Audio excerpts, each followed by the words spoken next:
You ever get the feeling that you'll never truly own anything?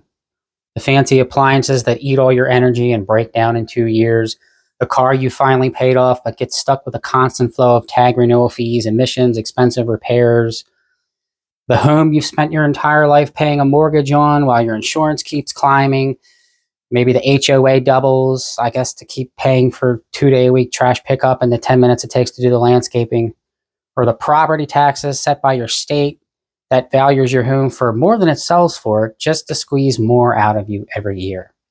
Well, I'm here to tell you there is, in fact, something you can truly own, and it's right in this box. I'm sorry, what's that?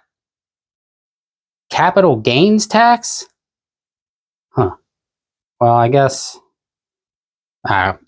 Anyway, welcome to my second unboxing video. This is another great deal I found through Monument Metals. It's a 5-ounce silver bar. It's a secondary market mystery, so who knows what I'll get.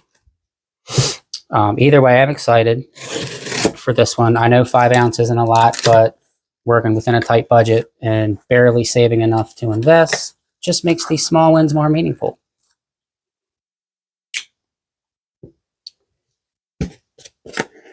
In fact, actually, real quick, I'll tell you how I even paid for this. So I was going over my grocery budget a few weeks ago, and I couldn't help but notice all those little things that accumulate in your fridge and your cabinets that, I don't know, you either get sick of eating or you bought something that you didn't like. And I'm looking at all these things that accumulated, and I'm thinking, you know what? These are going to be my snacks this week. I'm going to make meals out of this. This is going to be my lunch. So I went through it, all these things that had accumulated. I did that. That's what I did. So I basically saved my food budget for that week.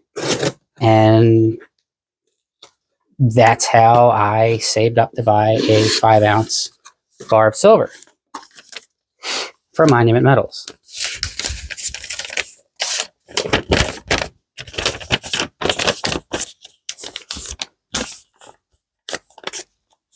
And really, you know, it kind of takes you back to the Great Depression, right? You have to make do with what you have. And they really came up with ingenious ways to make do with what they had. They stretched their food and everything. Some of the recipes alone to come out of the Great Depression are pretty amazing. It's just about making do with what you have. Okay.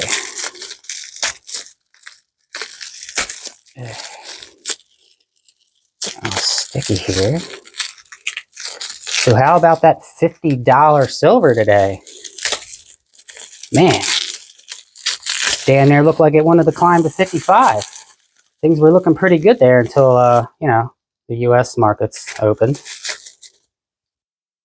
And there she is.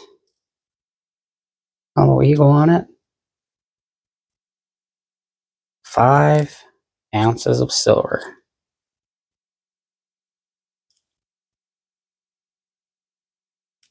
Looks like it's vacuum sealed, so that's cool. So yeah, this is secondary market. I got this at spot. I'm assuming it was never opened.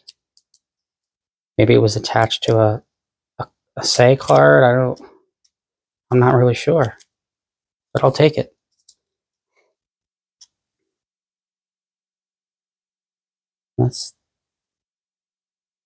That's what I did with some of my grocery budget.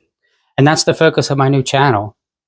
If you're on limited funds, but you know you're putting small amounts into something outside the system for a better future, be it you know, a slower growth, but holding value nonetheless. You know, precious metals, safe value dividend ETFs, small Bitcoin purchases, land, it can be done. And that's the focus of my channel. I'm on a small budget. I'm doing the best that I can.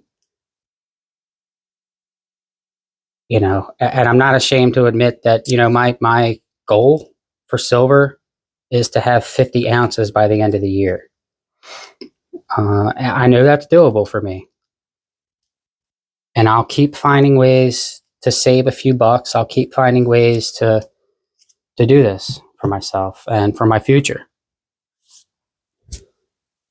And that's all I have. So, and I'm literally starting from scratch. So I hope you join me on my journey to start operating outside the system. I no longer keep my money in banks. My high interest checking accounts have gone from 5% to 4.5%. I think it's down to 3% now. I mean, basically at this point, it's not worth me even having money in a savings account anymore.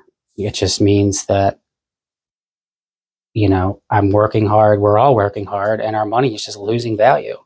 We have to put it in something outside of the normal banking system, whether that be stocks, precious metals, which is what, you know, I'm just beginning to do now.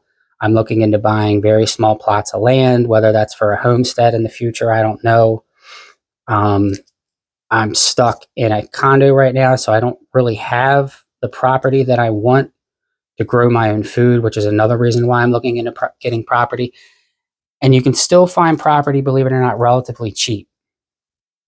And yeah, for me, you know, not necessarily to build my dream home on, but just somewhere I can go to, you know, start a garden, you know, some self-sufficiency, whatever I can get out of owning property, you know, that's what I'm going to do.